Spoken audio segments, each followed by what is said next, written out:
Hello, ma'am. My name is Rira Wisyagian, my student number 220142143. Hello, student. Welcome to my class. Today, we will learn about genetic crossing. So, what I hope you will get for after this lesson is you will be able to formulate and understand how genetic cross works by organizing Punnett square in any context. And I hope you will be able to pronounce and understand the words or terms related to the genetic cross correctly. So the first things we have to know what genetic crossing is.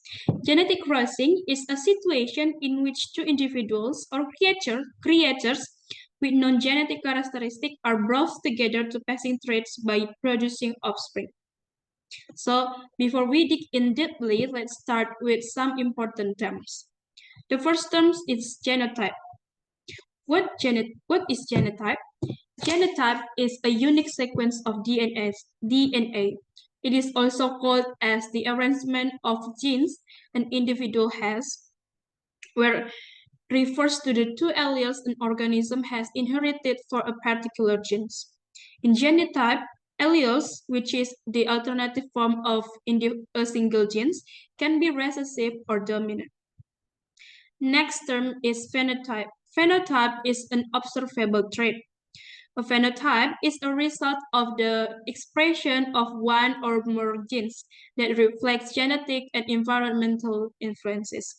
The example is brown hair, AB blood type, or blue eye color, or maybe your curly hair, your black hair, your tan skins, and so on.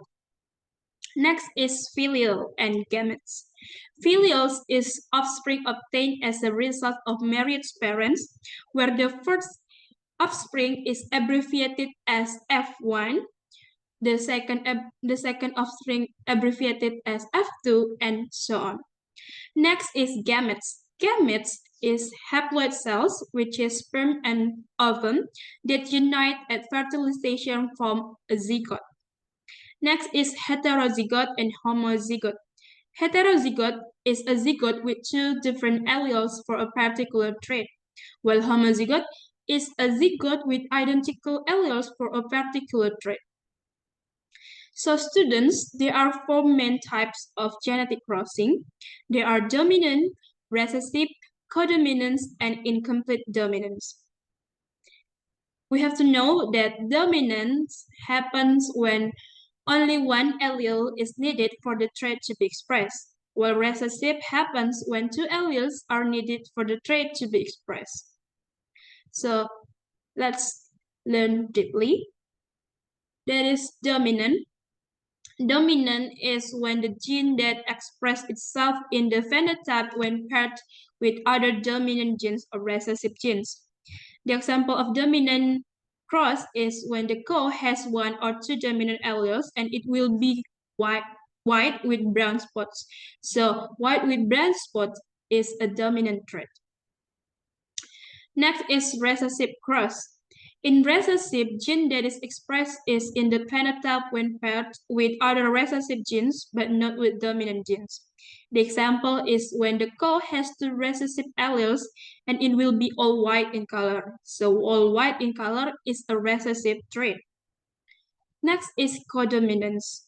In codominance, both alleles of a gene are distinctly expressed. The example is when a plant has both a recessive and dominant genes, and it will be red with white spots. So red and white show codominance. Next is incomplete dominance. Both alleles are partially expressed in an intermediate phenotype. The example is when a plant has both a recessive and dominant genes, and it will be a mix of red and white that become pink. So the color pink shows incomplete dominance. So now let's dig into the main discussion. The main discussion is the two types of genetic crossing. They are monohybrid cross and dihybrid cross.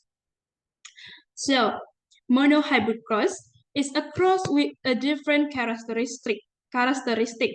To know that the gene is dominant, monohybridization must be carried out between individuals with this gene characteristic and its contrast characteristic or alleles, which are both pure strains. So the example of monohybrid cross is the genetic cross of purple flower pea and white flower pea. This is how we arrange the genetic cross. In this diagram, the symbol capital A represents the dominant allele for purple flower pea, while not capital A represents the white flower pea. All F1 here are heterozygous, with purple flower pea is a dominant, and all the combination of gametes here are shown in this Punnett square. So to arrange Punnett square, the first thing you have to do is to decipher the symbols for each gene. Like the symbol for purple flower P here and white flower P here. And every letter that so in this symbol, you can put each letter symbol in sequence based on rows and columns like this. And every letters that meet like this, like A from purple flower P and A from white flower P meets here and become this result. And this will be the result of the genetic cross. And this represents the possible genotypes of the offspring and ratio in which they will occur. Next is the hybrid cross. The hybrid cross is a cross with two different natures. The examples is round seeds yellow in color with pure strains of green shrivel seeds. This is how we arrange the genetic cross process, where the difference from monohybrid is the symbol of this genetic cross. There are 4 alphabet, and there are 2 characteristics that is crossed. From this example is the shape which is round and wrinkled, and the color which is yellow and green.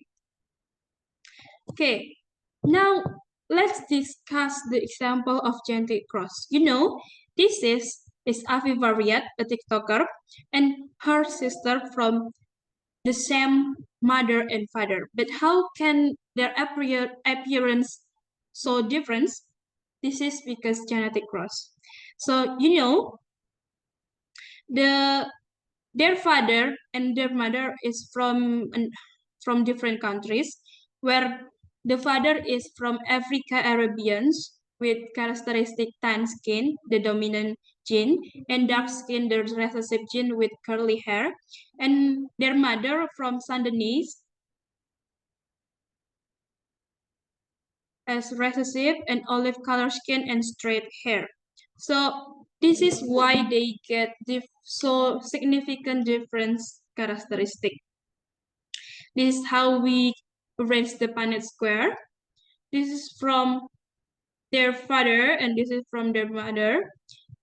Their father as Africa Arabian and their mother from Sundanese.